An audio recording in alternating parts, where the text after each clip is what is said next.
Harta benda mereka dirampas oleh oknum-oknum petugas di imigrasi Malaysia, baik handphone, uang, bahkan kalung, ya, gelang emas, itu nggak pernah dikembalikan. Penghinaan verbal kepada mereka, penghinaan pada negara kita dengan menyebut mereka Indon, anak haram.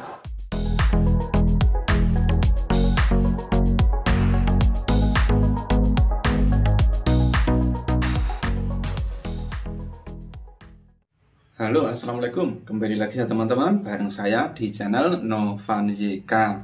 Sampai saat ini ternyata masih banyak ya teman-teman TKI yang menjadi tidak resmi ataupun ilegal di negara penempatan, yang mana hal tersebut rawan terhadap ketidakadilan dalam perlakuan selama menjadi TKI ataupun tenaga kerja. Apalagi di setiap negara juga kerap ada operasi penangkapan orang-orang yang tidak resmi ataupun ilegal ya. Dan bagi yang tertangkap, terkadang ada perlakuan yang tidak bagus ya, ataupun tidak baik dari petugas di sana. Dan hal tersebut menjadi kekhawatiran tersendiri bagi Kepala BP2MI. Seperti yang diungkapkan beberapa hari yang lalu ketika pemulangan TKI yang dideportasi dari Malaysia. Ya, sekali lagi ya, saya katakan Indonesia itu harus mengambil posisi tegas dan keras kalau berhadapan dengan Malaysia. Malaysia ini agak curang ya dalam hal penempatan. Bahkan kita tahu kok, mereka tuh lebih menginginkan banyaknya orang Indonesia masuk secara unprosedural.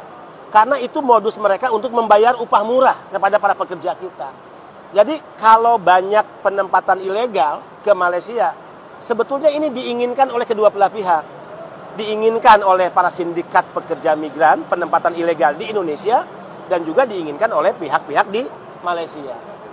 Berarti kedepannya nanti akan ditutup nggak sih Pak dari BP2MI untuk... Kita tidak punya kewenangan menutup ya. Kewenangan menutup itu atas nama pemerintah kan ada di Kemnaker. Tapi kalau ditanya sikap BP2MI ya kita senang lah ya. Kita harus punya dignity, kita punya harga diri sebagai negara besar. Kita tidak boleh lembek berhadapan dengan Malaysia. Ajak Malaysia duduk bareng satu meja ya untuk Malaysia menerapkan sebuah sistem yang benar-benar memberikan ya perlindungan yang sangat aman pada pekerja kita. Cerita-cerita tadi itu udah banyak kali. Mereka ini mengalami double penalty.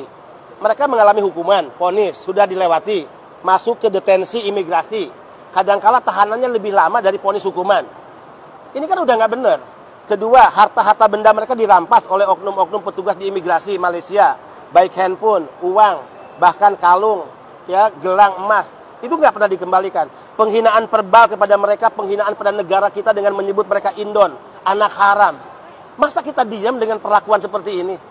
Ya, kita ini negara besar loh. Sekali lagi kita ini negara besar yang harus punya dignity lah. Ya, kita bisa bekerja sama dengan negara manapun, kita bisa menempatkan pekerja ke negara manapun sepanjang undang-undang perlindungannya kuat kepada negara kita. Tapi konteks yang dideportasi ini karena penempatannya tidak resmi, tentu negara tidak hanya BP2MI. Ayo dong komitmen untuk mencegah di pintu-pintu keluar agar tidak ada penempatan ilegal. Ini harus jadi komitmen bersama. Ya, kita kan punya Satgas, ya, TPPO, ada 24 kementerian lembaga. Kita punya Undang-Undang TPPO nomor 21 tahun 2007. Ini tinggal komitmen politik aja sebetulnya. Nggak susah kok untuk mencegah orang berangkat ke luar negeri. Modusnya tetap kok itu, modusnya ziarah, modusnya kunjungan, modusnya umroh. Ya udah gampang kok. Kalau mereka menggunakan visa umroh, visa ziarah, ya, visa kunjungan, tapi tidak menunjukkan tiket return, ya cegat dong. Gampang kok. Ya, kalau tidak ada tiket return untuk visa-visa tadi, pasti mereka tidak akan kembali dan mereka akan bekerja secara unprosedural. Jadi bagi teman-teman yang mau kerja ke luar negeri, sebaiknya melewati jalur ataupun prosedur yang resmi.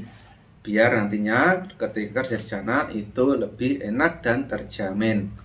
Jadi seperti itu ya teman-teman, informasi saat ini semoga bisa memberi wawasan kepada teman-teman semua. Oke, sampai di sini dulu. Sampai ketemu lagi di video berikutnya. Wassalamualaikum.